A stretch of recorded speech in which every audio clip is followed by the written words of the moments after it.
राज्याला विरोधी पक्षनेता नाही, दोन्ही सभागृह, याची फक्त महाराष्ट्र सरकारला नाही तर देशाच्या सरकारला सुद्धा त्या संदर्भात लाज वाटली पाहिजे. विरोधी पक्षाशिवाय, नेत्याशिवाय तुम्ही दोन्ही सभागृह चालवायचा प्रयत्न करता, पण नरेंद्र मोदी प्रधानमंत्री झाल्यापासून शक्य असेल तिथे ते विरोधी पक्षनेता देण्याचं टाळतात. राहुल गांधी यांना तर आज ते विरोधी पक्षनेते आहेत लोकसभेत, पण त्यांना लोकसभेतूनच कायमच्या बाहेर काढण्याचं कारस्थान सुरू आहे. मी विरोधी पक्षनेता नको.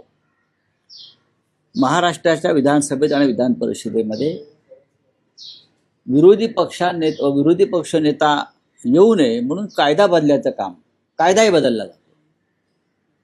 ह्याला निर्लज्जपणा म्हणतात.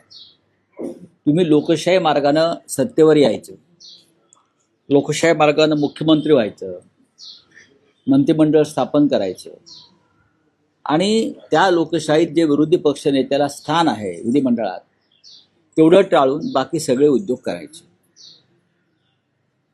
लोकशाहीला कलंक लावणारा एक कृत्य आहे. विधान परिषदेत आणि विधानसभेत विरोधी पक्षनेता दिला तर तो अनेक विषय घणाघातीपणे मांडेल, अनेक विषयांवरती चर्चा घडवून आणेल आणि सरकारची कोंडी करेल. या भीतीपोटी जर विरोधी पक्षनेता नेमायचा असणं ही सरकारची भूमिका असेल तर हे सरकार एक नंबरचं डरपोक आहे.